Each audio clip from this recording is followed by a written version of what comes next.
Hello, it's Martin from Wisely Automotive and I'm at Fully Charged Live 2023.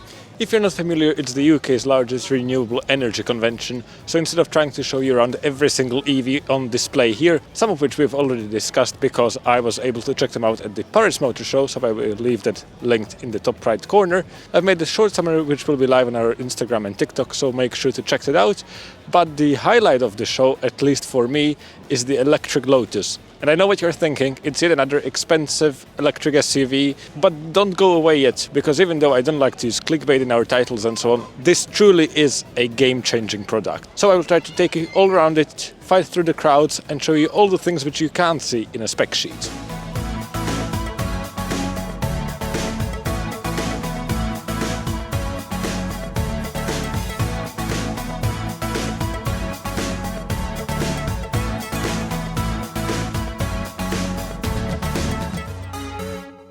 Let's start with the exterior. The black color makes it a bit difficult to film as it hides all the creases and lines, but trust me, it looks really nice in person.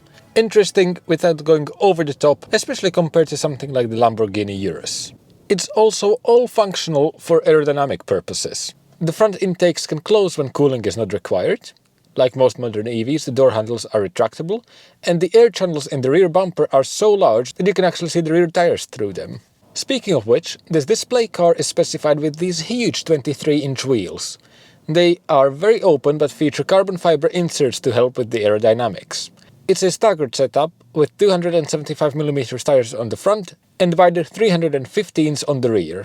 Behind them are ventilated brake discs, and judging by the size, they should perform a bit better than the Tesla Model X's.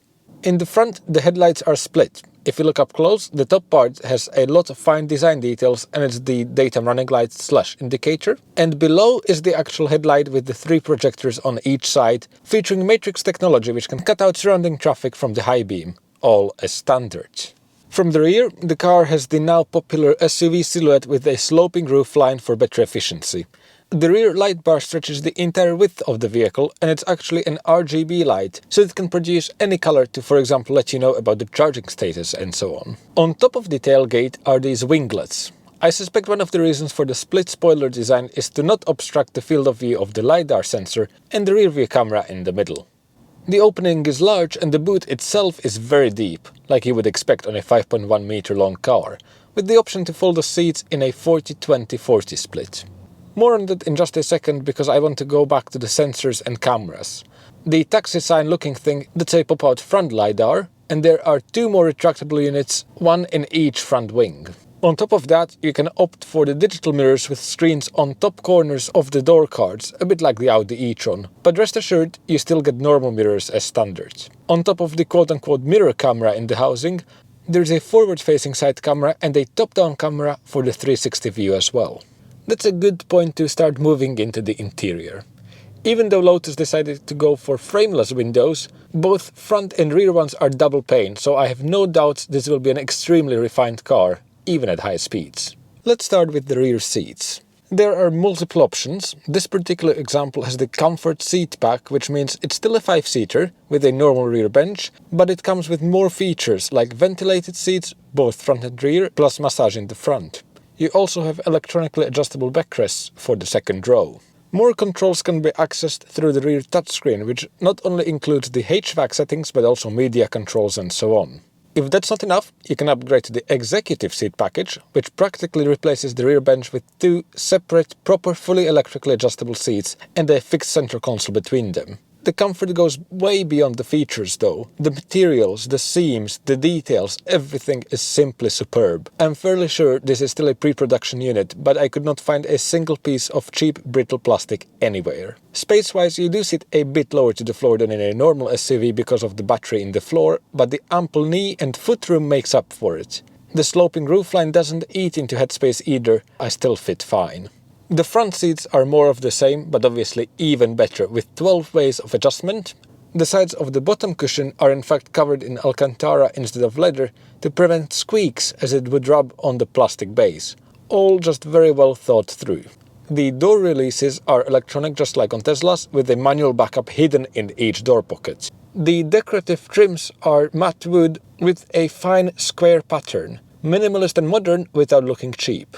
The same thing goes for the dashboard. It has this symmetrical design with the same style display for the driver and the passenger. The passenger one shows basic media information. While on the topic of displays, the view is clearly dominated by the 15.1-inch OLED screen. OLED technology is used by many phones these days. Black pixels can be completely turned off to create the best possible contrast, and besides the visuals, it really does feel as slick as a modern tablet. It still clearly doesn't run the final software because the maps were a bit broken, but the settings menu seems polished and the live ADAS view is shown on the right third section, very similar to Tesla Model 3s and Ys. Unlike those cars though, you do get a dedicated instruments display which shows the basics. Crucially, you can see both the state of charge and percentage and remaining range in miles at the same time. Excellent, that's what all EV drivers want. More information is projected into the heads-up display, but it was not powered on this example, so I can't comment on it too much, other than to mention that it comes as standard. I'm sure many of you will be glad to know it's not all about touch though. There are 4-way toggles on each side of the steering wheel. The right side controls the media, the left is for cruise control. Additionally, there are paddles behind the wheel as well, but because there are no gears to shift through, the left side controls the strength of the regenerative braking, and the right side works as the driving mode switch. To be clear, each paddle is split, so you essentially have 4 buttons in total.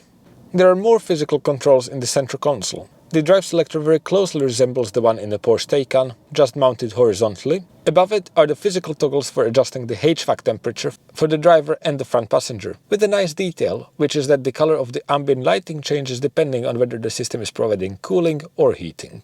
One other neat feature are the cup holders. We see flush retractable cup holders on concepts, but with the Eletre they are actually making it to production.